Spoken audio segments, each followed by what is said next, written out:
এক্কেবারে ঝাল ঝাল ডিমের কারি। সকালবেলা ডিমের কারি দিয়ে শুরু করলাম আজকের ব্লগটি। তো বরমশাইয়ের ভীষণ পছন্দ এই রেসিপিটা, জানো। আর এখানে করেছি ডাল, আর করেছি এটা হচ্ছে এক চচ্চড়ি, আর কাঁচা কলার ঝোল। আর এটা গুড মর্নিং, আমার নতুন একটি ব্লগে তোমাদের অনেক অনেক স্বাগত। আশা করি ভালো আছো। এখন বাজে 11:15, এখন থেকেই ব্লগটা শুরু করলাম। তো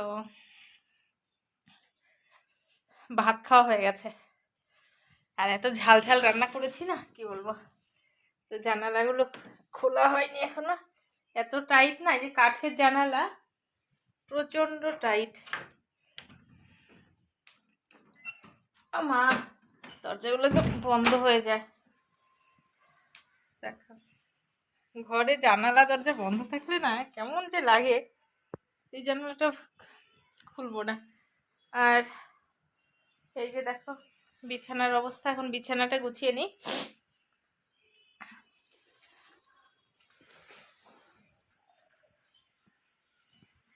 বাবা খাওয়া হয়ে গেছে, বাবা দোকানে যাবে। আর প্রচন্ড বৃষ্টি, বৃষ্টির মধ্যে কি বলো তো, কিছুই করতে ভালো লাগে না। ছেলে তো গেল পাশের কাকুর সাথে, ওর বাবা অনেকটা টাইম ঘুমিয়েছে। আর আজকে একটা কাণ্ড হয়েছে, ওই আমাদের উঠোনে যে পাইপ দেওয়া আছে জলটা যাবে, সেই পাইপ দিয়ে জল যাচ্ছে না, প্লাস্টিক আটকে আছে।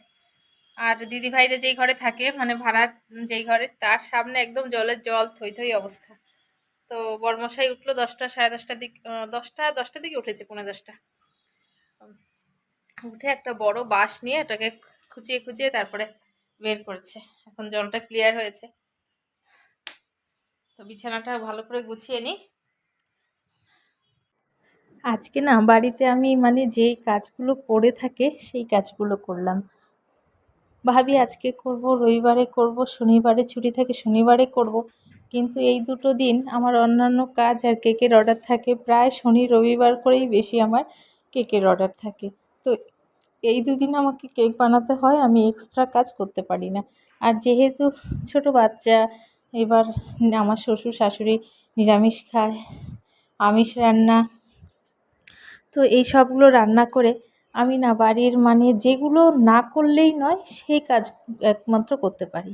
আর এক্সট্রা কাজ যেমন খাটের তলা টলা পরিষ্কার করা, এই কাজগুলো, এই যে আমার কোলবালিশের কাভারটা লাগানো হয়েছে, তার মুখে একটা দড়ি বাঁধতে হবে, সেটা কতদিন ধরে ভাবছি বাঁধবো, সে সময়টুকু আমার নেই।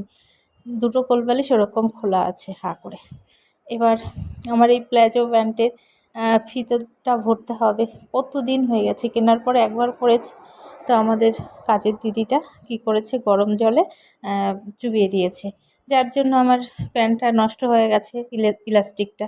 সেটাকে রশি ভরবো, সেটার আমার সময় হয় না। তো আমি এখন এই কাজগুলো নিয়ে বসছি। তো এই কাজগুলো কমপ্লিট করে যত দেরি হোক, তারপরে আমি কোথায় যাওয়ার যাবো। এদিকেও তারা আছে। তো ব্যাংকে যেতে হবে, ব্যাংকে কাজ আছে, অফিসে যাব, অফিস থেকে ব্যাংকে যাব। তারপরে আবার আছে আমাদের ভিসি, মানে ভিডিও কল করে মানে মিটিং হয়, অনলাইন মিটিং, যেটা জানো গুগল শিটে। তো সেই মিটিং করতে হবে আজকে। তো মানে এত চাপ, তারপরে আবার যেতে হবে আমাদের বিডিও অফিসে, মিটিং আছে। মানে আমি পাগল হয়ে যাই যেন, সারাদিন এই কাজকর্ম দৌড়োদৌড়ি করতে করতে আমি একদম অস্থির হয়ে যাই। এই কাজগুলো ঝটপট করে এখন করে নিচ্ছি, কেন বলো তো, না হলে আমার একদম সময়ই হয় না। সন্ধ্যের টাইমে ভাবি করব, সে টাইমটা আমার কেন, ডিউটি থেকে আসি সন্ধ্যের সময়, তারপরে মেয়েকে খাওয়ানো, ও উঠে পড়ে, আমাকে সারাটা দিন পায় না, আমার কাজ ছাড়া হয় না। তারপরে ছেলে টিউশনি থেকে আসে 7:30টার সময়, ওকে কিছু খাবার বানানো, খাইয়ে আবার আমি ওকে পড়তে বসাই 8:30টার সময়। 8:30টার সময় পড়তে বসাই, এর মাঝখানে আবার ভাত করি, মেয়েকে আবার 1-2বার খাইয়ে দিই এটা ওটা। তো কী বলবো, এরকম করেই আমার দিন যায়। তো হয়ে গেছে দেখো গল্প করতে করতে।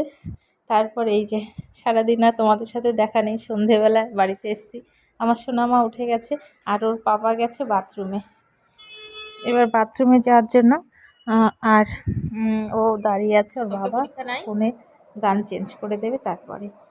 এবার আমি ওকে, মেয়েকে খাইয়ে ওর ঠাম্মির কাছে দিয়ে ছেলেকে নিয়ে বসে গেছি পড়াতে। আর এই যে প্রতিদেব দোকান থেকে এসে জানি না মুড অফ কেন আমার সাথে কথা টথাও বলছে না, ওরকম করে শুয়ে ঘুমিয়ে পড়েছে।